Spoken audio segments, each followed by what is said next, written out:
Mesdames, Messieurs, bonsoir et bienvenue au 20h bilingue sur Equinox Télévision. Nous sommes le samedi 30 mai 2020. Fomi Armstrong Sanda, good evening. Bonsoir, Nadine Yambo. Good evening, ladies and gentlemen. Thanks for joining us on another edition of the bilingual newscast on Equinox Television. We are broadcasting live from Equinox Central News Desk in Douala, Cameroon, Cameroon's economic capital. In our headlines, one person has been injured in Bamenda, chief town of the northwest region of Cameroon, by an explosive. The explosive is one among 5 detected across the city of Bamenda within the past 2 weeks. Our reporter will be telling us more on this in this edition of the news. And over 3 persons have been killed in a road accident in the central region of Cameroon. The accident took place in a place known as Awai along the Yaoundé-Akonolinga stretch of road. These stories and more will be yours in this edition of the news. À la une de ce journal, agression d'un homme d'affaires au Togo, le gouvernement camerounais reconnaît l'implication des soldats camerounais déserteurs de l'armée nationale. Dans un communiqué, le ministère de la Défense précise qu'il s'agit des hommes en tenue récalcitrants et des poursuites judiciaires ont été enclenchées. Voilà pour le sommaire.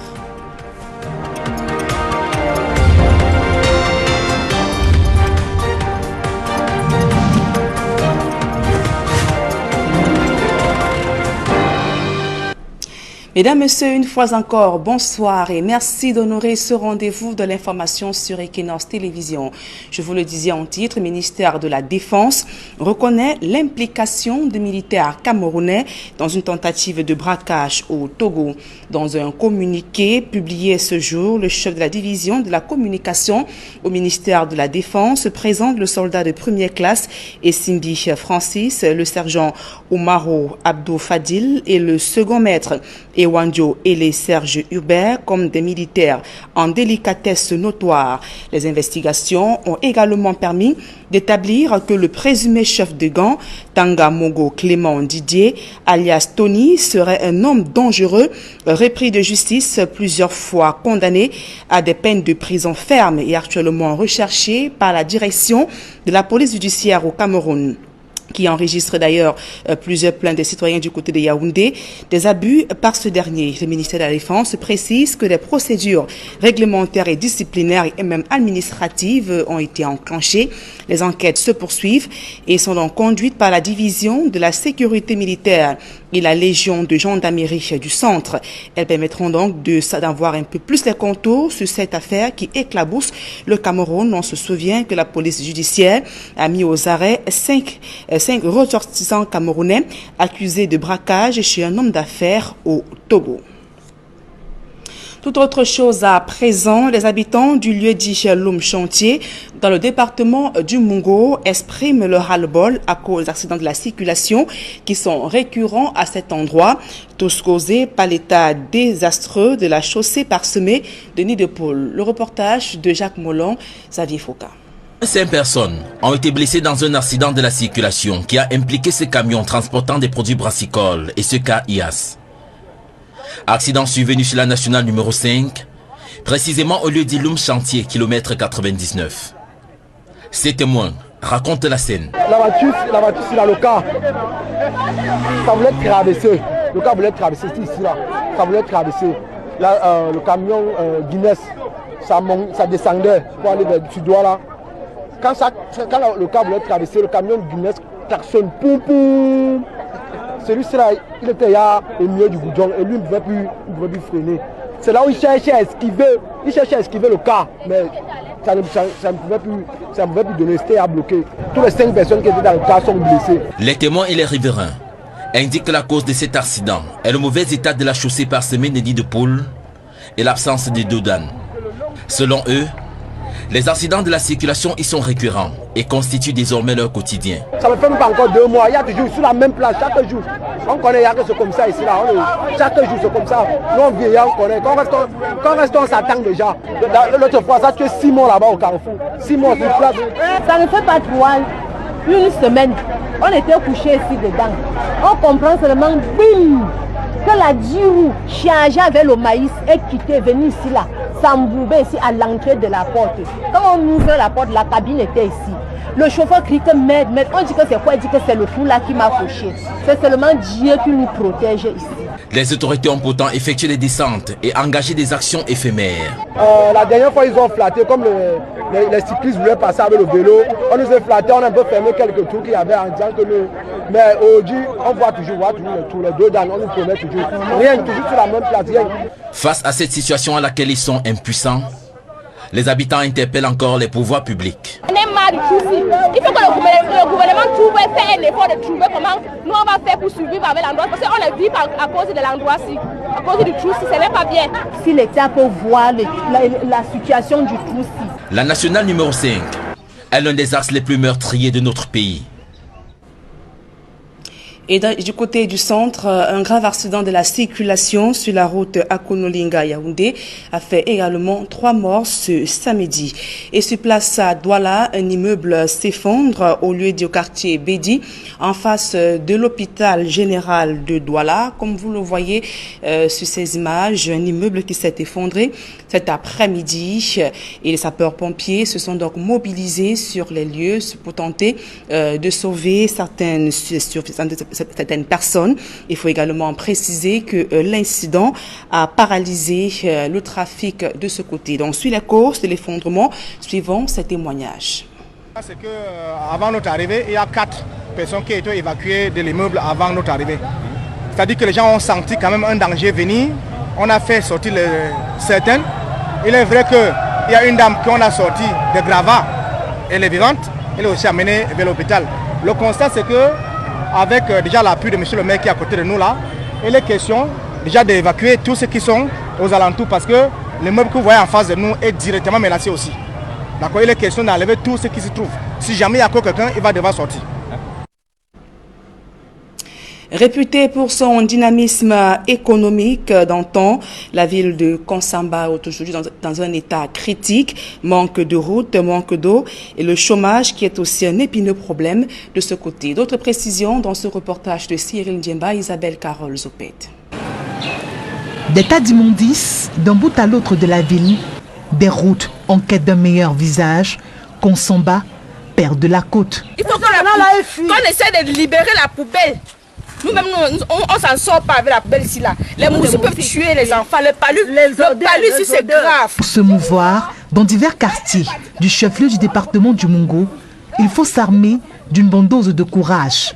Une détermination à multiplier par 2 lorsqu'il s'agit de se rendre à des activités champêtres. Konsamba a d'abord une première difficulté qui est le problème surtout des infrastructures. On parlerait des routes. On parlait du problème des caniveaux qui sont toujours bouchés. Konsamba n'est plus Konsamba que j'ai vu, avec tous les cassis de route. L'agriculture, principale activité ici, tourne désormais au ralenti. Le coût élevé des engrais, l'accès à la propriété foncière sont entre autres raisons évoquées. De veiller sur les pistes agricoles, c'est l'essentiel, c'est-à-dire faire en sorte que nos vivres, que les gens aillent au champ, accessiblement. Parce que Konsamba, c'est le champ. Konsamba, c'est l'agriculture. Dans le temps, c'est Konsamba qui était le grenier du Cameroun. Et elle peut demeurer même jusqu'à aujourd'hui. Que les plantations soient accessibles à tout le monde. Autrefois connue pour son fort potentiel en produits de rente, notamment sa forte production caféière, Konsamba subit de plein fouet la chute du prix de ses graines d'or depuis de nombreuses années. Et dans le chapitre consacré aux préparatifs de la rentrée scolaire le 1er juin prochain au Cameroun, dans la région de la Damawa, les salles de classe ont été désinfectées afin de protéger les enfants et le corps enseignant contre la pandémie du coronavirus. Le reportage de Kediara et Jean-Blaise Noupéi. S'allie au reste du pays, dont la lutte contre le coronavirus. Alors que juste quelques heures nous séparent de la rentrée de ce 1er juin, les salles de classe de la commune de Bagnou, le matériel didactique ainsi que les bureaux des responsables d'établissements ont été désinfectés par les soins du nouvel exécutif communal. Une action qui a redonné du sourire à la communauté éducative qui jusqu'ici se faisait du souci pour les conditions de reprise de ces classes. Nous disons un grand merci au maire de la commune de Bagnou par rapport à la rentrée scolaire qui aura lieu le 1er juin. Et nos locaux sont déjà prêts. pour accueillir les enfants dès le 1er juin 2020. Les cours vont redémarrer sans être. Pendant ce temps, dans l'arrondissement de Bankim, c'est du matériel de protection contre la maladie, composé de soie robinet, de savon, de gel hydroalcoolique et de masques, qui a été remis aux élites du Mayo Bagno. C'est un appel à une prise de conscience, à une responsabilité de soi, que chacun se protège, que chacun modifie son comportement, surtout le port de masque qui est obligatoire, qu'on puisse respecter en un mot les gestes barrières. Du matériel qui vient ainsi renforcer la lutte contre la pandémie qui continue de compter ses morts de par le triangle national. Il faut préciser qu'il s'agit là d'actions qui interviennent alors que le compte administratif et de gestion de l'exercice 2019 de la commune de Bagno a été adopté par l'ensemble des conseillers municipaux. Un compte qui s'élève en recettes et en dépenses à plus d'1,220 milliard de francs CFA. Et toujours dans ce chapitre, l'Église évangélique du Cameroun se mobilise contre la pandémie du coronavirus. Comme vous allez voir sur ces images, les présidents des 22 régions synodales, des chefs d'établissement scolaires et universitaires ont reçu des kits pour lutter pour la prévention contre la propagation du coronavirus. Au cours de la cérémonie tenue à la direction de l'Église évangélique du Cameroun, ici à Douala, le président général, le professeur Jean-Samuel Ndjetoya, le vice-président, le pasteur Cop et le président synodal du Vouri ont remis des cartons de savon, gel désinfectant, des masques de protection, solutions hydroalcooliques, pulvérisateurs à tous ces responsables. Ces kits sanitaires vont servir à désinfecter les différents établissements et du système éducatif de l'EEC, ainsi que doter les enseignants de moyens de se prémunir contre le coronavirus avant de démarrer la reprise des classes dès lundi. Le pasteur Ndjetoya a recommandé à tous de veiller au strict respect des mesures barrières édictées par le gouvernement. Nous l'écoutons. Les bras croisés face à la situation qui prévaut. Quelques-unes de nos régions qui sont en quelque sorte représentatives des différents épicentres de la manifestation de cette pandémie étaient ici naturellement pour recevoir tous dont ils ont besoin pour le combat contre la pandémie. Il y a la rentrée scolaire qui se profile là à l'horizon. Et nous ne voulions pas que ceux et celles de nos enfants qui vont regagner nos institutions scolaires dans les jours qui suivent puissent naturellement pâtir de quoi que ce soit. Et c'est donc la raison pour laquelle nous avions attendu que l'État définissent et nous disent clairement quand est-ce que la rentrée scolaire aurait lieu pour mobiliser les autres régions afin que nous coordonnions tout ce que nous avons comme effort naturellement pour nous attaquer à la pandémie. Et c'est ça la symbolique donc de cette cérémonie. Autre actualité au cœur de ce journal, le conseil de Laurent Gbagbo et de Charles Blé Goudé salue la décision de la CPI de modifier les conditions de mise en liberté de leurs clients qui résonnent ainsi comme une victoire. La célèbre avocate camerounaise, maître Josette Kaji, qui s'est exprimée sur cette affaire au lendemain de cette décision, pense qu'il faudra maintenant s'appesantir sur le fond du dossier judiciaire en cours. La procédure qui a d'ailleurs été perturbée en raison de la pandémie du coronavirus. Il faut également préciser que la justice ivoirienne attend les deux hommes politiques pour deux affaires dans lesquelles ils ont été condamnés par contumace. Écoutons maître Josette Kadi. Très content, très heureux d'avoir pu obtenir cette décision. Il y a un problème en Côte d'Ivoire, c'est que, entre-temps, la justice ivoirienne, en violation des règles qui existent en droit et qui interdisent que des personnes soient jugées deux fois pour les mêmes faits, a procédé à un procès in absentia du président Gbagbo et de Charles Blé Goudé et les a condamnés chacun à 20 ans de prison. Maintenant, le fond du dossier reste à être jugé, c'est-à-dire l'appel formulé par le procureur contre le jugement d'acquittement total rendu en janvier 2019. Et cette affaire est toujours pendante. Nous espérons qu'elle sera bientôt appelée, mais il faut avouer que les choses sont un petit peu retardées, un petit peu chamboulées par l'existence de cette pandémie. Et cette note pour sortir de ce journal, le chef de la Commission de l'Union africaine condamne le meurtre d'un Noir par la police américaine. Le président de la Commission de l'Union africaine a qualifié de meurtre la mort d'un Noir américain non armé d'asphyxié lors de son arrestation par la police américaine, qui a donc d'ailleurs déclenché une vague d'indignation dans le pays. À présent, la deuxième partie de ce journal en langue anglaise avec vous, Fomi Armstrong Sanda.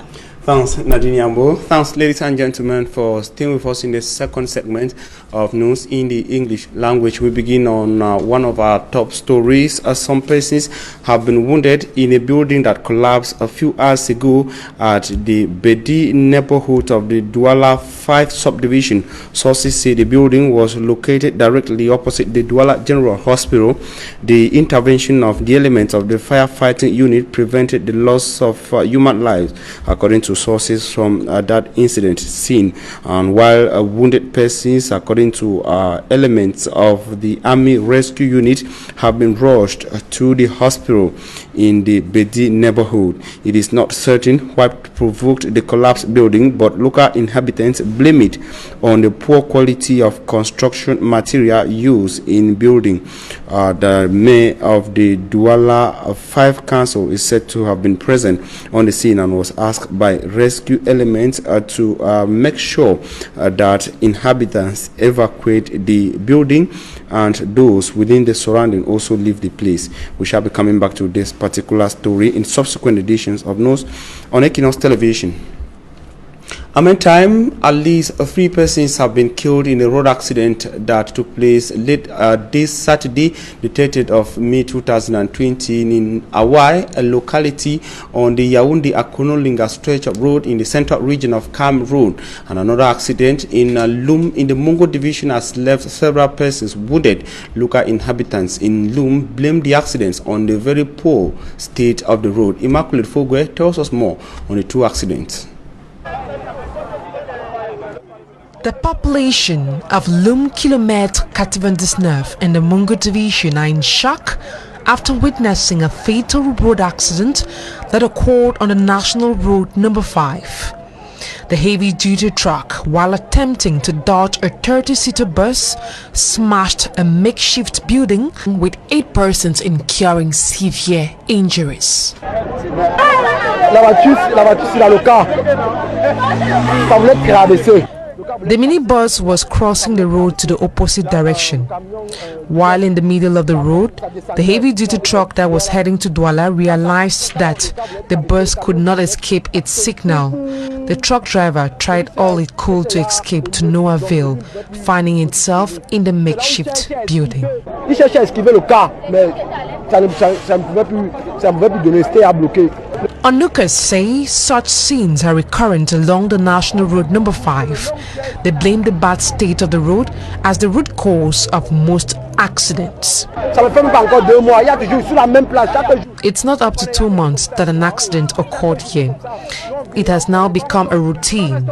The government tried filling up some of the potholes, but now they are worse than the previous state.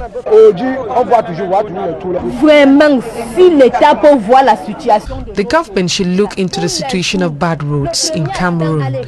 In less than a month, we have registered 4 deaths on the stretch of road. Meantime, 3 persons are said to have perished in another accident in Awai along the Yaoundé-Akonolinga stretch of road. The cause of that accident is still unknown. The use of explosive is gradually gaining grounds in the Anglophone regions of the Republic of Cameroon. Within the space of 2 weeks, at least 5 explosives planted across the city of Bamenda have been detected by elements of the defense and security forces, but one that went out wounded a civilian, as Mbustela tells us from Bamenda in the northwest.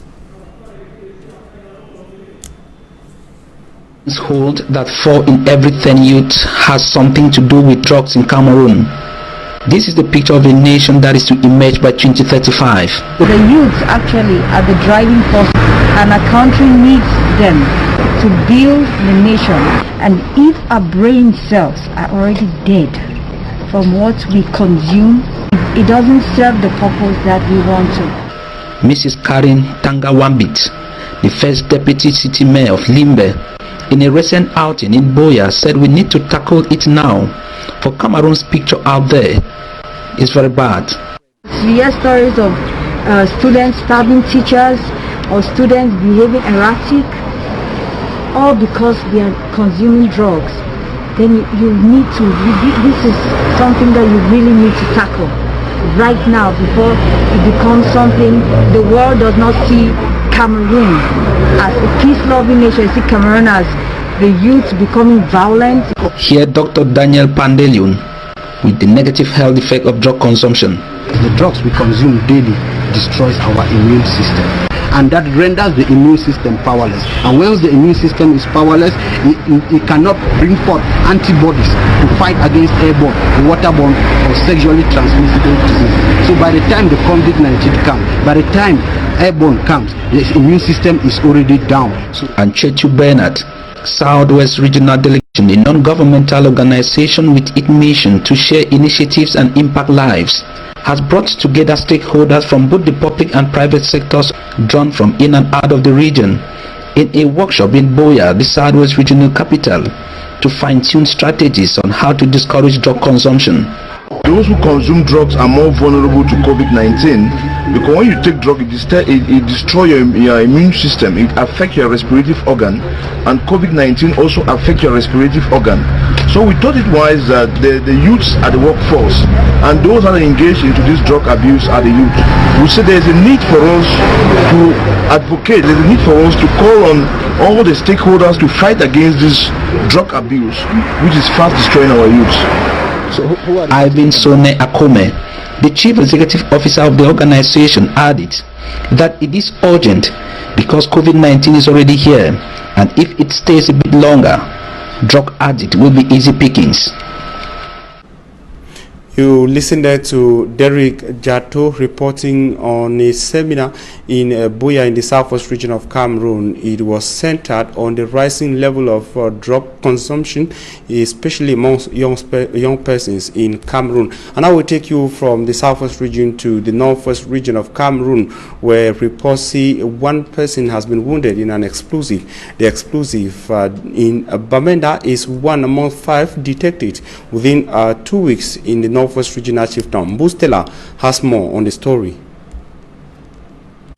Since the escalation of the conflict in Anglophone Cameroon, the explosion of improvised explosive devices have been reported in many localities of the northwest region.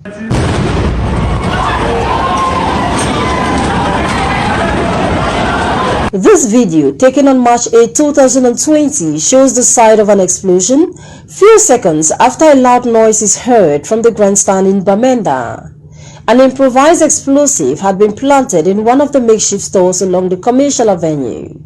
This went out, affecting some elements of the defense and security forces stationed around the area. Between the 15th and 28th of May 2020, at least 5 improvised explosives were planted within Bamenda. 4 were deactivated by the military, but 1 went out, injuring this man. For his safety, his identity is protected. I will say, so I want to fight them as I enter inside the entrance or enter going inside my head.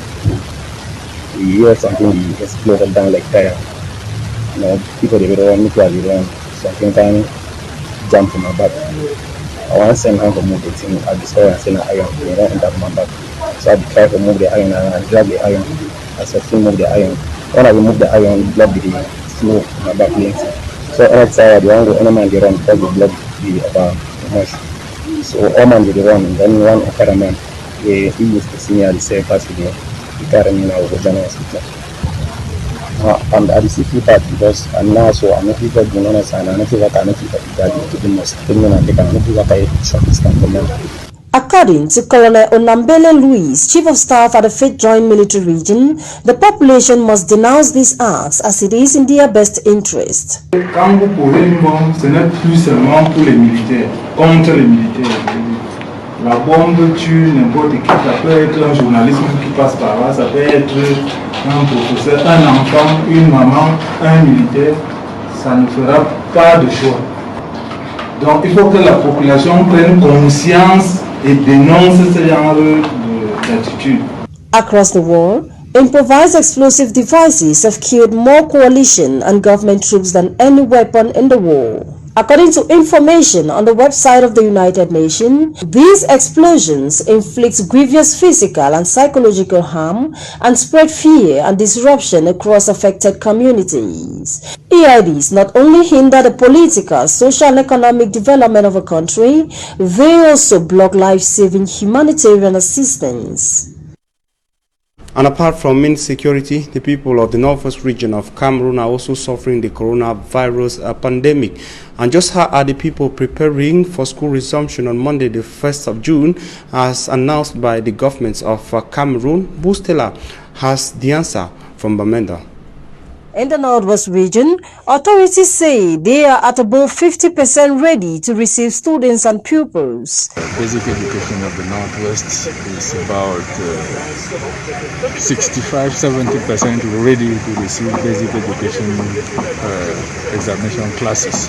We understand that if we were to liberate Class 1, 2, classes 1 to 5, we will be left with only class 6, and we will have ample space to accommodate those children. First and foremost, the context is that of COVID, and we are keeping a keen eye on making sure that all the COVID preventive measures are respected. Right now, we are disinfecting all the campuses. Parents are being informed already that before the children come to school on the 1st of June, there are some basic materials that they should already come along with. Apart from the normal pedagogic materials, books, pens, textbooks, etc., parents should make sure that they buy for their children face masks. And we're encouraging parents to buy as many face masks as they can. The Northwest region is double affected. The armed conflict has cost pupils and students at least 3 years of their education, and now the coronavirus pandemic with devastating consequences. According to statistics presented by the Northwest Regional Delegate for Public Health during a ceremony to hand COVID-19 kits to some funds in Bamenda, the number of cases in the region stand at 77, with 20 recoveries and 7 deaths. These figures are on the increase and parents seem worried. I really like my children to go back to school, but I'm scared. I'm afraid of this coronavirus that is out there. But I'm preparing. Let the school begin and we will see how it is unfolding. I will see how to send my children to school. In a recent outing in Bamenda, during which the education sector benefited COVID-19 kits out of President Paul Biya's 2 billion gift, Governor Adolphe Lely-Lafrique appeals for councils to get involved in the fight against the pandemic as schools resume. From the Government Technical High School Bamenda to Government Bilingual High School downtown and the Progressive Comprehensive High School Bamenda, council administrators are accompanied by elements of the 50th Army Rescue Group, disinfecting from class to class at the various campuses. So to sanitize is not enough, but you have to sanitize and also do the action in the field. So that is why we are here today, to make sure that we are sure of the students that will soon kick off from classes, because at home they've been well protected. We are not sure at the level of classes, so that's why we have been forced to go to all the schools within the municipality to disinfect, to be sure to prepare the resolution on Monday. Come June 1st, at least 11,671 students are expected on campuses in the Northwest region, according to statistics made public by the Regional Delegate for Secondary Education, Roland Nguang Yuven. At some schools visited in Bamenda 1, 2 and 3 subdivisions, sitting arrangements have been made, but Equinox Television is informed that the disinfection of school premises ahead of school resumption is most effective within the city of Bamenda. Classes are being disinfected, but the campuses are begging for cleaning and some infrastructure in urgent need of rehabilitation. Boustela ending this edition of the news from Bamenda in the Northwest region. Ladies and gentlemen, we're thanking you for your very kind attention and wishing you a blessed stay in the company of programs on Equinox Television. Nadine Ambo, have a nice evening. Merci Fami Armstrong Sanda, bonne soirée à vous également. Mesdames et messieurs, c'est la fin de ce journal. Merci pour votre aimable attention et passez d'agréables moments en compagnie de nos programmes.